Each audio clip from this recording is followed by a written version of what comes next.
মা আমাদের জীবনের কতটা অংশ জুড়ে তারা শুধুমাত্র সন্তানরাই বোঝে। আর এখন আমি নিজেও মা, তাই আমিও বুঝি। তো আজ মাদার্স ডের জন্য মার জন্য ছিল ছোট্ট একটা সারপ্রাইজ। এটা ছিল মার জন্য একটা ছোট্ট উপহার আমার তরফ থেকে।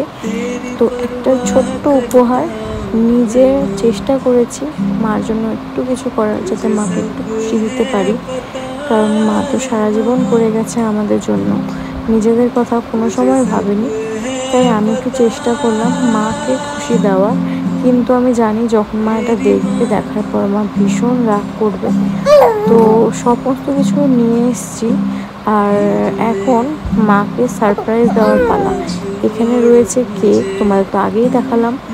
আর এই যে মাকে এখন আমি নিয়ে যাচ্ছি, কেকটা রেখেছি সামনের ঘরে, আর মাকে নিয়ে যাচ্ছি চোখ বন্ধ করে। তো মা না প্রথমে বুঝতে পারিনি, শাড়ি পরতে বলেছিলাম, মা বলি কি না আমি এখন কোথাও যাবো না। আমি বললাম চলো মা ঘুরে আসি, আর কি মাকে মিথ্যে কথা বলেছিলাম। কিন্তু মা তো নাচর বাঁধলাম, মা বলে আমার শরীর ভালো না, আমি যাবো না কোথাও। মার আসলে জ্বর এসছে। তো মাকে এই যে এই গিফটটা দিলাম, দেওয়ার পর মায়ের রিয়াকশানটা দেখবো আর কি। তো দেখো মায়ের রিয়াকশানটা, মা দেখার পরেই আমাকে বকা দেওয়া শুরু করেছে যে কি দরকার ছিল এটা।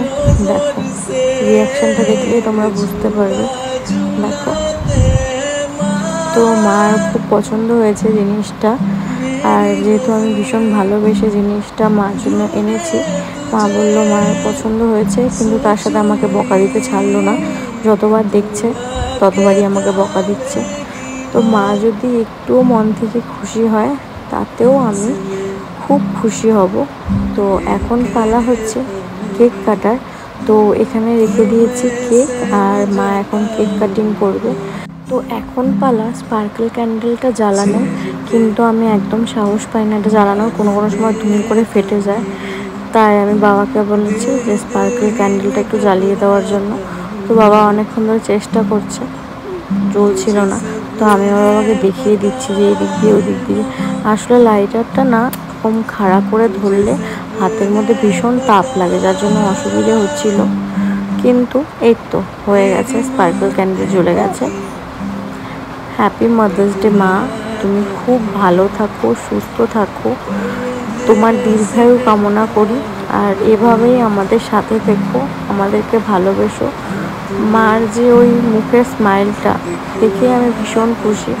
মার জ্বর, তাও এই যে আমার জন্য মা হাসিটা দিল, তাতে আমি ভীষণ রকম খুশি।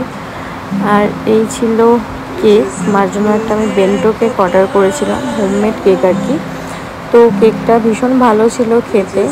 আমাদের এখানকারই এক বোন দেবদত্তার থেকে নিয়েছিলাম কেকটা।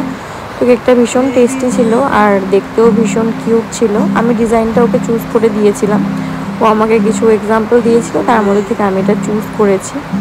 তো কেকটা সবার ভীষণ ভালো লেগেছে দেবদত্তা। মা সাথে থাকলে রোজ দিনই মাদার্স ডে সমান, কিন্তু মাদার্স ডে পালন করা হয় মাদেরকে একটু স্পেশাল ফিল করানোর জন্য। তো সেটারই ছোট্ট একটা প্রচেষ্টা ছিল। তো মা একটু হলেও হয়তো খুশি হয়েছে, মারা তো কোনো সময় বলে না মুখ ফুটে। তো এই ছিল আমার ছোট্ট একটা সুন্দর মুহূর্ত, যেটা তোমাদের সাথে ভাগ করে নিলাম। তোমাদের কেমন লাগলো অবশ্যই জানিও। সবাই ভালো থেকো, টাটা।